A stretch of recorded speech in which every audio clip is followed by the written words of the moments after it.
Today I'm going to be talking about my own experience with mental health. I have a diagnosis of bipolar, and I'm going to actually introduce myself by doing a poem. If that's okay, say word. Word. All right, so us poets, for anyone that's not familiar with poetry, if you want to snap your fingers, I don't know how to snap my fingers, but maybe you do.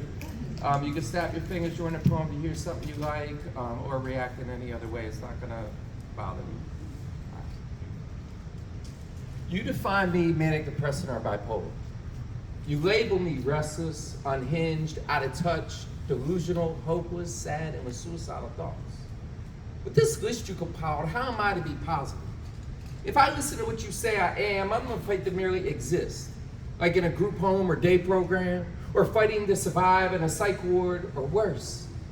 I'm gonna cease to exist. If I believe what you say, you're gonna profit as my genius stays tucked away, my gift lost in a large sea of labels. Society's gonna knock me down with uppercuts more wicked than Mike Tyson. How do I even get up off the canvas if I listen to you tell me I'm ill, not equal to, not as good as you? Nowhere in your DSM-5 will I find the benefits of my mind. But I know better than to listen to you. See, my mind is elevated beyond your comprehension. I know you don't understand this, but my mind is not ill. It is my gift from God. And if you want to get in touch with the Creator, then get in touch with us diagnosed. Spend a day looking past our madness and into our messages. Connect with us creative minds that God uses to educate and inspire you through paintings, poems, musical masterpieces, and every other art form. We, the diagnosed, are the teachers. Let us remind you, like a Beethoven composition or a Hemingway novel, let us help you travel inside the mind of Isaac Newton or witness the genius of Van Gogh. Let us expose you to a different type of world, a world that is more than, more spiritual, more grand, more true, more beautiful. Our minds are not ill. You should know it is impossible to reap the benefits of the mind without reaping the struggles of the mind. Like yin and yang, we are brilliance and insanity, creation and destruction. We are the uniqueness that existed before time. We feel pain, this existence is left behind. And yes, sometimes this world gets the best of us and we lose all control. But when we live the right lifestyle, we become the greatness our minds were designed to be. When we don't let you confine us in these little tiny boxes. Thank you. So that was my response when I was first diagnosed. I didn't write when I was first diagnosed, but that's kind of the state I went into. For anyone that labeled me, any professionals or just regular people that cause labels. So as the poem expressed, I don't have an illness, but I am diagnosed bipolar. In fact, God, in my opinion, God gifted me one gift, and that was my mind. I'm extremely intelligent. I served 8 years in the Marine Corps, receiving multiple awards and getting an honorable discharge. Now, after that, I did have a traumatic manic episode when I was initially diagnosed. But after my diagnosis, I went on to graduate from VCU with a degree in psychology with a 3.6 grade point average. After the degree, I went on to receive the highest process certification one could receive, the Six Sigma Black Belt. Thank you. Then I became an artist, a poet, and a writer, performing all over Richmond and as far as New York City. I've competed in 3 Grand Slams, along with Rika. She's a Grand Slam poet too. She's actually the Grand Slam winner last year. So after that, while I was doing that, I did complete successively a 2-decade career at Capital One. And then I transitioned to become a mental health professional and then a social worker, being promoted to leadership in both those positions within the first year. In my current job at home again as a social worker, I've transitioned 23 people from homelessness to permanent housing. Thank you. Now, I did all that because of my mind, not in spite of it. And I didn't say all those things to boast. I actually said it instead that if you have a diagnosis or you know someone has a diagnosis, they can do amazing things too with that mind that they were given. Right? I believe once you succumb to believing that you have an illness or that you're less than other people, that it becomes a self-fulfilling prophecy. The most powerful thing you can have is a belief in yourself and also an appreciation for how you were born. That doesn't mean I don't believe in treatment. It's actually the opposite. See, I believe my mind is way more open than a normal mind, and I can retain a lot more information, which does leave me susceptible to the other side of my brain. There is good and bad in everything. If I don't take care of myself, then I'm going to have more extreme cases of anxiety, mood swings, depression, and much worse. And I do have some of those things that I deal with it because I know all the benefits that my mind reaps. But I do everything in my power to make sure that I can lessen those side effects. I've taken a low dose of medicine for the last two decades, about 20 years consistently. I practice deep breathing. I actually was doing that in the seat before I got up. So if y'all want to do it with me, let's do it real quick. So this is something you can do anywhere, and no one's going to look at you like, what the heck is that person doing? You can do it where probably nobody will even notice you're doing it. So if you take a breath in through your nose, nice and slow. When you get to the top, just hold it there for a few seconds or even longer if you want to, and then let it out your mouth, just real nice and slow. That one breath, or maybe a couple of them, can change your whole mood. You're angry about something, and you don't need a diagnosis to get angry. We all get angry. You can just do a couple breaths, and that may change the whole thing. Along with that, I read and write every day. And I also do a lot of different self-care techniques. I'm always looking at myself to see what I could do differently, and I practice self-talk. Now, on top of that, I also got rid of a bunch of bad habits that were getting in my way. 2 years ago, I quit weed because I realized it was affecting my emotions and my moods, and it's also a psychoactive drug. I know some people I'm sorry for the people that smoke weed, but especially for someone that has a diagnosis, it's a psychoactive drug that can actually lead to mania over time. I also don't drink alcohol because it doesn't mix well with my medicine. I quit caffeine this year because it was affecting my sleep and anxiety. I take self-care very seriously.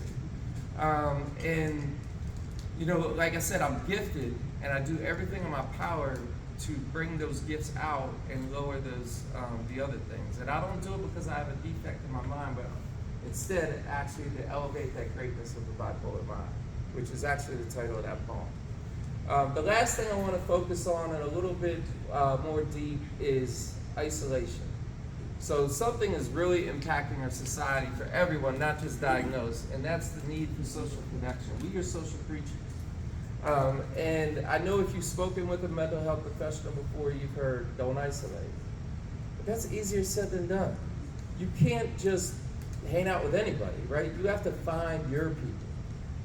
And I can relate because I was extremely isolated. When I worked at Capital One, I pretty much was isolated. No offense to Capital One, but they just were not my people. It was very political, and every time we gathered, it seemed like a lot of small talk, and I hate small talk. I would rather listen to someone scratch their nails against a chalkboard than have small talk, right? So from 2003, my initial diagnosis, to 2015, I was pretty much isolated for long periods of that time. And along with that isolation, I was battling with a lot of depression. There's a correlation there. So in about 2015, I gave up a lifelong addiction to gambling, another bad habit I gave up. And I also left an unhealthy marriage. She was talking about the relationships. I was really relating to that with the isolation, but also if you're in the wrong type of relationship, which is what I was. But the one thing about leaving that marriage, the side effect to that was any connections I had in Richmond were her family and friends. So when I left, I had nothing. That's when I picked up the pen and became a poet. And I found out really quick it was my passion, right? It spoke to me. And you know, fast forward a little bit later, I started going to a place called Tuesday Verses. I don't know if anybody goes there. Okay, we got some people here. So I started going to a place Tuesday Verses, and I knew nobody, right? I knew nobody, and I just kept going, took myself out of my comfort zone because it felt right. For a little while there, I didn't really talk to many. I only talked to the founder of Versus, Lauren Pickney, rest in peace, and the bartender. But then fast forward about eight months later, I got on the mic. The first time I got on the mic, I was so nervous, I don't even know how I got through the poem, right? But I did, and afterwards, Lorna came up to me, sat next to me, and really encouraged me. And from that on, I had this motto: whatever I fear, that's what I'm doing. And it's served me really well since I've done that. So keep fast forwarding a little bit. Little by little, I started meeting more people at Tuesday Versus. I am not such an extreme introvert anymore, but I'm still an introvert, so I don't just talk to everybody. But over time, I started connecting, getting all these friends and these acquaintances, and meeting all these people. And in 2018, I became part of the Tuesday Versus staff, and they became my family. Along with that, I met a friend there, Zenobia, which is also a mental health professional. And she introduced me to the executive director at a mental health day program. And before long, I said bye to Capital One and became a mental health professional. I followed that same executive director to home again and became a social worker once he went over there. And so that was my story of kind of getting out of that isolation. And now I know so many people in Richmond. I know pretty much every artist in Richmond. I know a lot of other people, a lot of times because they just know me from, performing. But every time I go somewhere, I run into somebody and at least have a small conversation, which is so key to my mental health. So I would challenge anyone, if you have your own mental health things you're dealing with, or maybe you have a child, or whoever else, I would challenge you to either get yourself or them into their passion, right? Find that spark, what speaks to their heart. And maybe they got to get out their comfort zone to do it, but find groups. There's groups for everything nowadays. Find the group that does whatever that passion is. Maybe it's not poetry for you, maybe it's something else, but there's something that will speak to your heart. Find that, find your people, and you'll be able to relate to them, and you'll see that maybe you're not such an extreme introvert that needs to be isolated. You just got to find the right people. All right, cool. So I'd like to finish with one more poem. If that's okay, say word. Word. All right, so I said I was a social worker. So this is a poem called Why Did I Become a Social Worker? I was often asked why I would want to leave a career that makes $80K a year to begin a career that starts at under 40K. At the time, I don't know that I had a good answer. But now that I made the switch and had time to reflect, I would respond with a question of my own. Why are you okay with 500,000 people living in our streets? It's the same disarray I feel when I hear you complain why your money has to go to handouts. It makes me wonder what you preach when you go to church on Sunday. I can't seem to understand when you hold religion in one hand while closing your other. It's as if you don't flinch when you see a fellow human living under the bridge. I hear you say, they had the same chance as me. I hear you say, why don't they just pull themselves up by the bootstraps? Have you forgotten all the advantages you were dealt at birth? Did you not realize all the breaks you had? Did you forget the names of the people that helped you along the way? But can you stop for 1 second? Think of a time in your past you made a bad choice. Now close your eyes and imagine that one bad choice put you on the streets. It may be hard to see, but for some, one bad choice is all it takes for their life to spiral. I often say life is like a game of poker, where each dealt a hand at birth. And some of us are dealt harder hands. A hard hand could be being born with the genes that make you prone to risky behavior. Or a hard hand could be being born with the diagnosis or born into parents that don't give you what you need. Or a hard hand could be being black in America, or a woman in America, or both. And it's true. Even the ones dealt the hardest hands can overcome the odds, and many times they do. But every choice has to be the right one, or else their roof collapses and they become houseless. Let down by everyone that crossed their path, beaten down like a rock that's crumbling from years of erosion. And you ask me why I would want to take less money? I want to be one person to place my hand on their shoulder and tell them I'm here. Maybe it turns them from misguided to guided, or apathy to motivated, or hopeless to hopeful. Maybe it even turns nightmares to dreams.